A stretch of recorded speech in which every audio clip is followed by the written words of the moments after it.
Yeah, I think it just goes to show you Angelo State's a good football team, and we got to close the gap. And so, extremely, go out there and, we got hit with some big plays.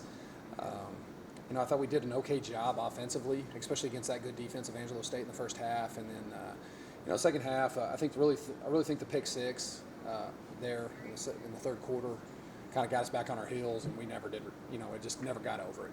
So. When you look at the season, there should be seniors and graduates that Yep. report to this team. Those young guys, including Ken Gibson, are you excited to? Oh my gosh, yes. I mean, another thing too, we got to keep things in perspective here. I mean, you look at last year, we were a 3-win team. We're a 5-win team this year. Possibility. There's a couple games in there we could have gone either way against very good football teams. And so, no, I'm encouraged, man. And another thing too is we've got a good young football team coming up, and we're not as young as what we were the year before. So, I mean, it's just all in all. I mean, I'm very encouraged. We're headed in the right direction, and I'm excited to get on the recruiting trail and bring in some pieces that we need to get us going for next year. Who were some of those most impactful players that you saw this season? Most impactful. I mean, you got to look at JT Cavender, Zach Slagler, two defensive linebackers, a lot of tackles there.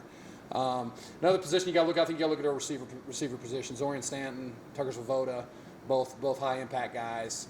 And then another thing too is I think you also got to look at maybe our offensive front. I mean, we've got all those guys returning, and so we add some pieces there, and that's pretty encouraging. You talked about adding pieces. What pieces do you think you guys need? Well, I think we need to add some overall depth. I think our fronts, offensively and defensively, are good. However, we need to get bigger up there, and then we need to add some depth to those. I mean, if there's one thing that we need to look at as a program, it's definitely our offensive and defensive fronts, adding more solid depth and bigger depth. We've got to get bigger. Outside of that recruiting, are you looking at the portal as well? Absolutely. I mean, we're going to hit our high school stuff. We always do that first, but that portal is a big piece of this, and we'll that'll be about 50% of what we do in recruiting. Do you feel, I know we already talked about like the future, but do you feel like with the guys, not only that you're looking for in the portal, high school, etc., do you feel like these guys can be good leaders for those people that come in? Absolutely. We've got a good nucleus, and we've got guys that are bought in. Guys are excited about the future of Buffalo football, and it's encouraging to see. I'm excited, especially hence the young quarterback. You talked about the improvement from year 1 to year 2. You guys also won 4 of the last 6, so that's some nice momentum going. Absolutely, and I think that as you look at the season, I mean, you look at Central Washington, a playoff team. You look at Western Colorado, a playoff team. I mean, these guys are going. I mean, they're playing this week, in the region.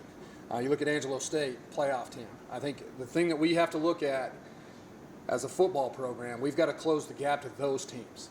I mean, those are the teams where we want to go. Those are the teams that we have to close the gap on. And we're one of the fortunate ones to have all 3 of those guys on the schedule. And you look at Colorado Mines; they were the first guy out. Our first team out of the playoffs. And so, as you look at that, and you look at our schedule, and you look at this thing moving forward, and the focus moving forward is you look at those, you look at those upper end teams, those playoff teams. That's what we have to, that's where we have to close our gap.